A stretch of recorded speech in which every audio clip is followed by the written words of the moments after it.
오늘 우리에게 주신 기록된 하나님의 말씀은 마태복음 6장 9절에서 13절 말씀입니다. 제가 봉독하겠습니다. 그러므로 너희는 이렇게 기도하라.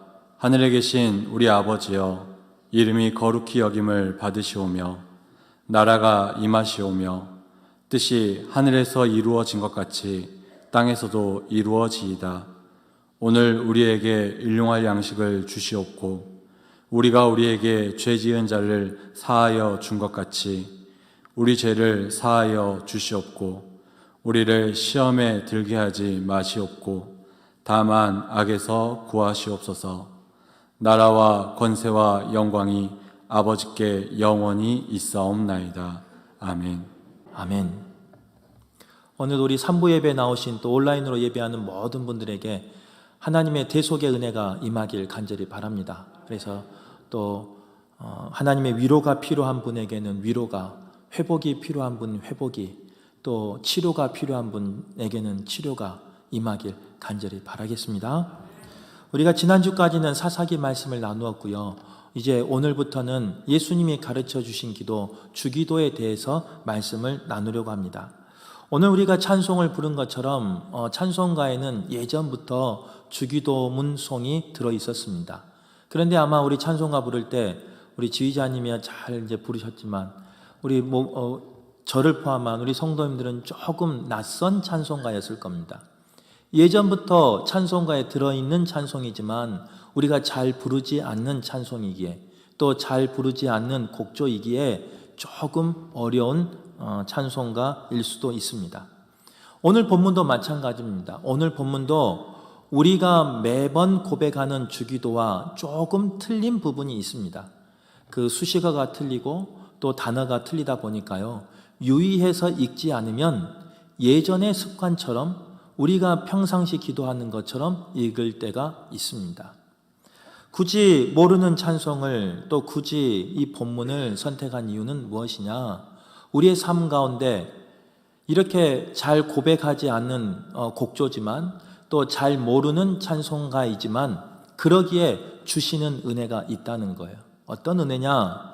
모르기에 더욱 집중해서 신경 써서 부르고 고백한다는 겁니다. 오늘 그런 마음이 우리 성도님들 마음 가운데 있길 간절히 바랍니다.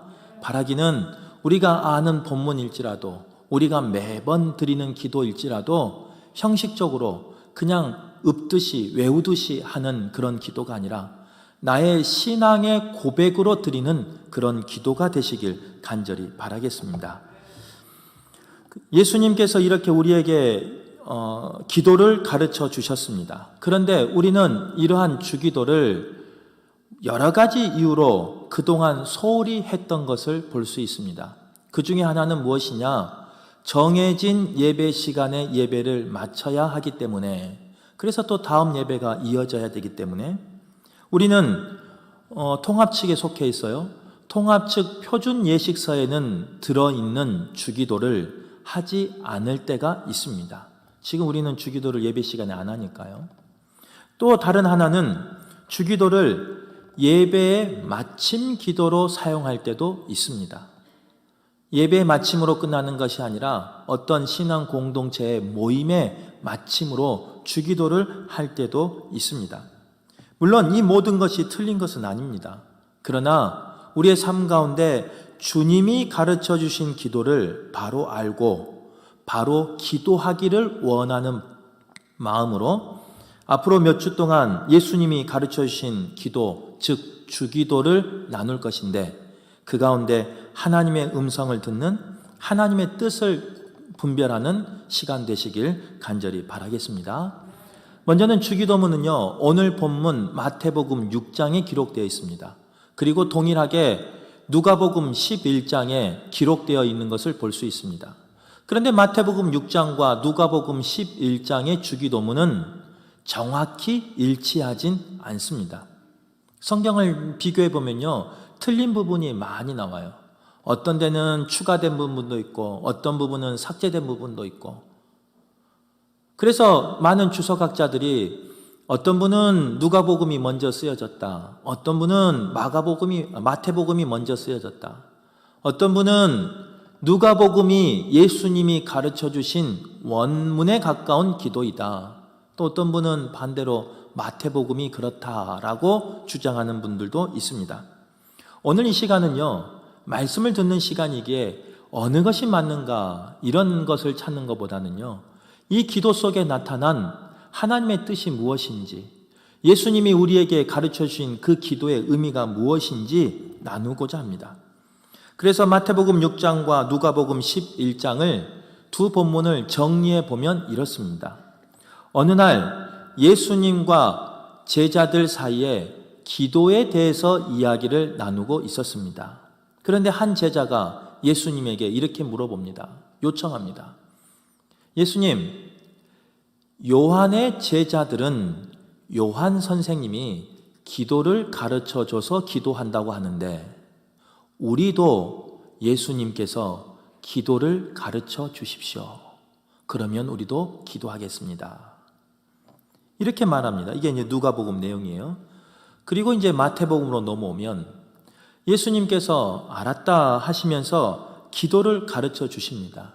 그런데 마태복음에 보면 그 기도를 가르쳐 주시기 전에, 기도하기 전에 너희들이 주의해야 할 것이 있다라고 말씀하십니다. 그것은 무엇이냐? 첫 번째로는요, 외식하는 자와 같이 위선적인 기도를 하지 말라라는 것입니다. 그 당시에는 많은 유대인들이 길거리에 나와서 크게 소리치면서 손을 들고 또는 무릎을 꿇고 또는 재를 뿌리면서 보이는 기도를 했었던 것 같습니다.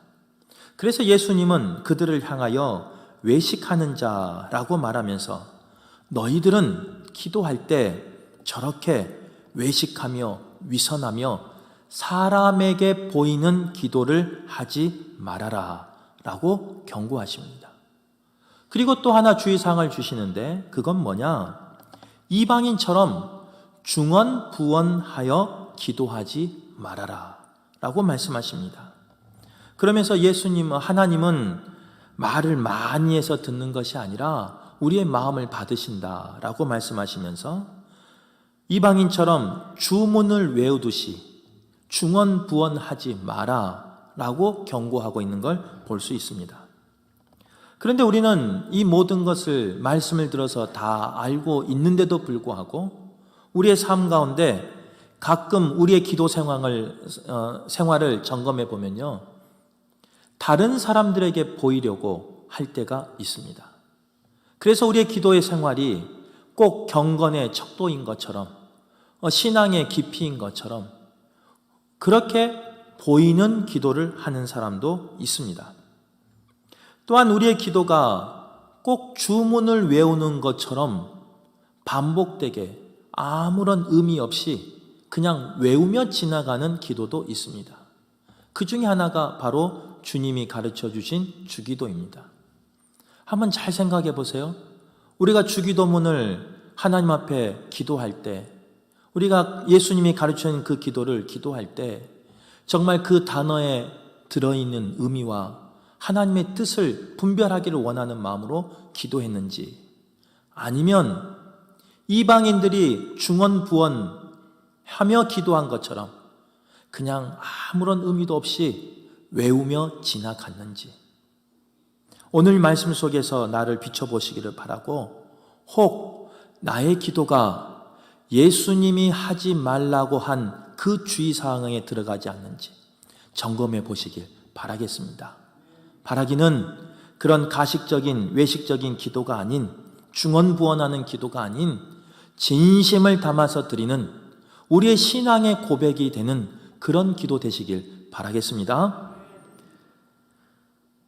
그러면서 예수님께서는 이제 뭐라고 말씀하시느냐? 그러므로 너희는 이렇게 기도하라 라고 말씀하십니다.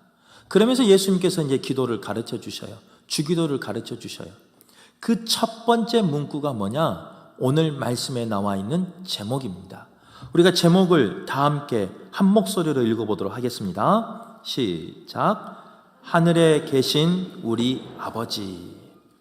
이 말씀에는요, 짧은 문장이지만 이 말씀에는 우리의 기도의 대상이 누구인지, 그리고 그분은 우리와 어떤 관계에 있는지에 대해서 말씀하고 있는 걸 볼 수 있습니다. 첫 번째로 하나님은 우리의 아버지가 되어주시는 분이시다는 거예요. 본문에서 하나님을 예수님은 뭐라고 부르느냐? 아버지라고 부르는 것을 볼 수 있습니다. 아마 이 말을 들은 제자들은요, 놀랐을 거예요. 왜 그러느냐? 그 당시에는 하나님을 부를 수 있는 상황이 아니었어요. 그런데 하나님을 하나님이라고 부르지도 못하는 상황 속에 있는 그런 상황 속에서 예수님은 뭐라고 말하느냐? 아버지라고 고백한다는 거예요. 당시 유대교에서는요, 하나님을 부르는 그 자체가 불경스러운 일이었습니다. 왜냐? 죄인된 내가 거룩하신 하나님을 어떻게 부를 수 있느냐라고 생각했기 때문에 그래요. 그래서 성경을 읽다가도 하나님이라는 단어가 나오면요, 그들은 하나님이라고 부르지 못했습니다. 뭐라고 불렀냐면요, 음역을 통해서 야훼라고 하나님을 바꿔서 부르기도 했습니다. 또한 그들은 성경을 필사할 때나 대독할 때도 어떻게 했느냐? 혹시 하나님이라는 단어가 나오면요, 쓰고 있었던 그 펜을 새 펜으로 바꿨습니다.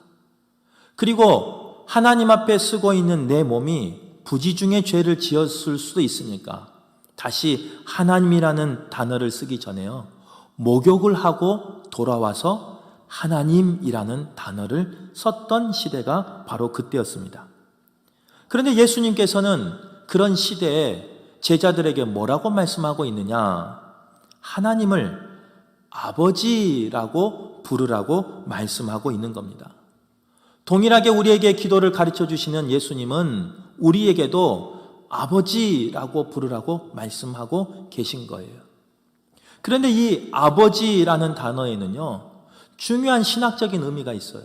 그 첫 번째는 뭐냐? 우리의 죄를 대속해 주심으로 우리가, 죄인된 우리가 죄 사함 받았다는 의미가 그 속에 들어 있습니다. 죄인에게 하나님 앞에 나갈 수 없는 그런 사람이 우리예요. 그런데 예수님께서는 우리의 죄를 십자가의 보혈로 대속해 주셨어요. 그리고 죄 없다 하셨어요. 그리고 죄에서 자유롭게 하셨어요. 그런데 거기서 끝나지 않아요. 하나님의 자녀로 우리를 삼아주시는 거예요. 그래서 우리는, 죄인된 우리는 하나님을 아버지라고 부를 수 있는 겁니다.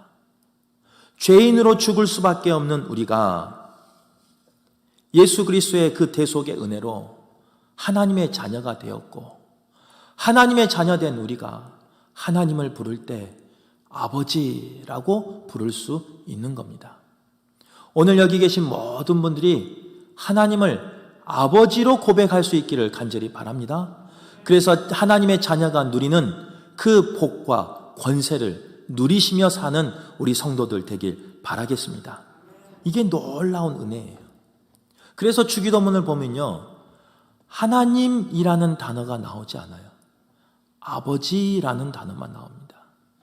예전에 이제 우리가 외웠던 주기도 문에 봐도 아버지라는 단어가 나오고요, 지금 우리가 사용하고 있는 주기도를 봐도 우리 아버지라는 단어만 5번 이상 반복된 걸 볼 수 있습니다. 또한 아버지라는 의미에는요, 어떤 의미가 담겨 있느냐? 자녀와 아버지와의 관계, 즉 보호자의 관계를 이야기하고 있는 겁니다. 오늘 여기서 우리가 하나님을 아버지라고 부른다는 것은요, 나의 보호자는, 나의 주인은 여호와 하나님이시다라는 그런 고백이 들어가는 거예요. 그런데 멀리 있는 그런 하나님이 아니라 나의 아버지 되시는 하나님, 나의 보호자 되시는 하나님을 이야기하고 있는 걸 볼 수 있습니다. 아버지는 자녀를 사랑하기에 자녀의 삶에 관여합니다. 자녀의 삶에 때로는 간섭하기도 합니다. 나와 동떨어진 분이 아니라 내 삶을 매 순간순간을 간섭하시고 신경 쓰시는 분이 아버지이십니다. 우리가 자녀를 키워봐서 알잖아요. 자녀들이 학교 갔다 오면요, 그 안색을 먼저 봐요. 그 목소리를 들어봐요. 혹시 안색이 조금 변해 있으면 오늘 학교에서 무슨 일 있었니? 무슨 일이 있었어? 또 목소리가 조금 변하면 무슨 기분 나쁜 일 있어? 하면서 관심을 갖는 게 바로 아버지의, 부모의 모습인 겁니다. 그 자녀가 즐거웠는지, 그 자녀가 고통스러워하는지, 그 자녀가 어떤 갈등 속에 있는지 그 부모는요, 관여하기를 원하고 관심 갖기를 원합니다. 그런데 거기서 끝나지 않아요. 부모는 그 자녀의 삶에 적극적으로 개입하는 것을 볼 수 있어요. 그게 부모의 마음이에요. 부모의 마음은 어느 마음이냐면요, 내 자녀가 아프면 내가 대신 아팠으면 좋겠다 하는 게 부모의 마음입니다. 내 자녀의 앞날이 잘 열리지 않으면 나를 받고서라도 내 자녀가 성장했으면 좋겠다 하는 게 부모의 마음입니다. 바로 그 아버지의 마음. 우리가 하나님 앞에 기도하는데 그 하나님은 그런 내 삶에 적극적으로 간섭하시고 관여하시는 그런 아버지라는 거예요. 바라기는 오늘 이 예배 가운데 나오신 분 중에 애통한 분이 있습니까? 마음 아픈 분이 있습니까? 소원이 있습니까? 나의 삶에 간섭하시고 나의 삶을 관여하기를 원하시는 그 여호와 하나님 아버지에게 기도할 수 있길 간절히 바랍니다. 아버지는 나의 모든 삶을 보고 계셔요. 나의 모든 신음을 듣고 계셔요. 그리고 간섭하셔요. 바라기는 그 간섭을 통해 꼭 회복되길 간절히 바라겠습니다. 예수님을 믿는 것이 왜 복이냐? 하나님을 아버지로 부를 수 있기 때문에 복인 겁니다. 하나님을 아버지로 만날 수 있기 때문에 복인 것입니다. 오늘 여기 계신 모든 분들이 하나님을 아버지로 부르시기를 바라고 아버지로 만날 수 있길 간절히 바라겠습니다. 그래서 그 아버지를 통하여 모든 것을 누릴 수 있는 우리 성도님들 되길 바라겠습니다. 두 번째로, 하나님은 하늘에 계신 분이다, 이렇게 이야기하고 있는 걸 볼 수 있습니다. 이스라엘 사람도 그렇고요, 이 성경이 쓰여졌던 고대 근동의 시대는요, 어떤 사상이 있었느냐? 모든 개념을 헬라적인 사고와 히브리적인 사고로 나누는 삶이 있었습니다. 그런데 이 하늘을 바라보는 헬라적인 사고는 어떤 사고냐면요, 물리적인 생각, 또 천체학에서 이야기하는 그런 공간의 하늘로 봤다는 거예요. 하지만 오늘 성경에 기록되어 있는 예수님께서 하늘에 계신, 이렇게 고백한 것은 그 곳에서 하늘은 히브리적인 개념입니다. 여기서는 어떤 공간을 이야기하는 게 아니에요. 어떤 장소를 이야기하는 게 아니에요. 우리가 볼 수 있는 그런 파란 하늘을 이야기하는 것이 아닙니다. 전지전능하시고 무소부지하신 하나님이 거하시는 곳, 그것이 바로 하늘이라고 표현하고 있는 겁니다. 또 피조물의 세계와 구별된 창조주의 세계를 하늘이라고 말하고 있는 겁니다. 그래서 하늘은 하나님의 그 초월성, 그 신성을 나타내는 곳이에요. 그러기에 우리가 하늘에 계신 우리 하나님, 우리 아버지라고 고백하는 것은요, 우리가 기도하는 대상이 어떤 인간적인 제약에, 인간의 생각에, 어떤 장소에 갇혀있는 분이 아니시다는 거예요. 하늘에 계신이라는 말은 모든 능력을 소유하시고 어디나 존재하시는 무소부지하신 그 하나님을 이야기한다는 거예요. 그래서 우리의 기도의 대상이 누군가 분명히 아셔야 돼요. 그냥 이방 종교에서 우상들이 섬기는 그 하늘에 대고 기도하는 게 아니에요. 창조주 하나님이 계신 그곳에 머물고 계신 여호와 하나님, 그 하나님에게 우리는 기도한다는 것을 꼭 기억하시길 바랍니다. 모두가 다 알고 있는 당연한 이야기예요. 그런데 가끔요, 우리는 그 무소부재하시고 전지전능하신 하나님을 나의 생각 가운데 가둬버릴 때가 있습니다. 나의 마음 가운데 가두어버릴 때가 있습니다. 그러면서 기도할 때가 있어요. 오늘 예수님이 우리에게 가르쳐 주신 하늘에 계신이라는 말은 그게 아니다. 너희 생각과 너희의 마음과 너희의 말로 가두어둘 수 있는 분이 아니시다 라는 것을 말씀하고 계셔요. 바라기는 그런 하나님에게 꼭 기도하셔서 응답받는 우리 성도들 되길 바라겠습니다. 세 번째로, 하나님은 나의 아버지가 아니라 우리의 아버지라고 고백하고 있습니다. 오늘 본문에 보면요, 기도의 대상을 하늘에 계신 나의 아버지라고 고백하고 있지 않습니다. 뭐라고 고백하고 있느냐? 하늘에 계신 우리 아버지라고 고백하고 있는 걸 볼 수 있어요. 즉, 하나님이 나만의 하나님이 아닌 우리 모두의 하나님이라고 선언하고 있는 겁니다. 이 당시에 이스라엘 백성은요, 선민 사상이 있었어요. 그래서 하나님은 나의 하나님, 우리 민족의 하나님이라는 그 사상이 평배해 있었어요.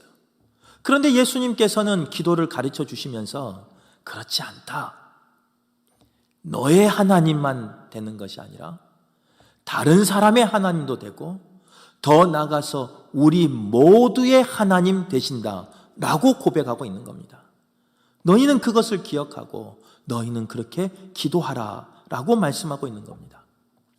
물론 내 신앙생활 가운데요, 나의 하나님이라는 신앙 고백이 분명히 있어야 됩니다. 그래서 저도 말씀 나눌 때 종종 이렇게 말씀 나눌 때가 있어요. 성경에 기록되어 있는, 성경에 나타나는 그 역사가 내 삶 가운데 나타나기를 바라고 내 하나님, 나의 하나님으로 고백되기를 바랍니다, 소망합니다 라고 말씀 전할 때가 있어요. 이런 신앙도 분명히 필요합니다. 그냥 다른 사람의 하나님으로, 나와 관계없는 하나님으로 사는 것이 아니라 이 세상에서 역사하시는 그 전지전능하신 여호와 하나님이 나의 하나님 되는 것 정말 중요합니다. 그래서 때로는 나의 기도에 응답해 주시고, 때로는 나의 자녀의 삶 가운데 간섭해 주시고, 때로는 내 가족의 삶 가운데 역사해 주시기를 바라는 그 기도가 필요합니다. 그런데 예수님께서는요, 그 기도가 틀렸다는 게 아니에요. 그 기도도 맞지만, 그 신앙도 맞지만, 이제는 너희의 기도의 영역을, 너희의 신앙의 성숙을 조금 더 성장시키라는 거예요. 나의 하나님에서 우리의 하나님으로, 우리 아버지로 바꾸라는 거예요. 나만의 유익을 위해서 기도하지 말고 내 이웃을 위해서 기도하라는 거예요. 나만의 유익을 위해서 챙기지 말고 때로는 이웃을 위해서 내 것 내려놓으며 기도하라는 게 바로 우리 아버지라는 뜻입니다. 수능이 다가오고 있어요. 수능이 다가오면요, 우리 성도들이나 또 우리 수험생을 둔 부모들이 간절히 기도합니다. 어떻게 기도하느냐? 하나님, 올해 수험생들 하나님의 뜻 가운데, 하나님의 은혜 가운데 꼭 좋은 성적 얻게 하여 주시옵소서. 이렇게 간절히 기도합니다. 근데 지금처럼 며칠 남지 않는 이제 시험에 가까우다 보면 기도가 좀 바뀝니다. 성도의 기도는 변함이 없어요. 모든 수험생들 잘 보게 하십시오. 그런데 우리 부모의 기도는 조금 바뀝니다. 뭐라고 바뀌냐? 모든 수험생들 잘 보기를 원하는데요, 우리 아들, 우리 딸은 조금 더 잘 봤으면 좋겠습니다. 하나님, 조금만 더 신경 써 주십시오 라고 기도합니다. 앞에 있는 목사만 그렇게 기도하는가 봐요. 우리 성도님들은 전혀 그렇게 기도 안 하신가 봐요.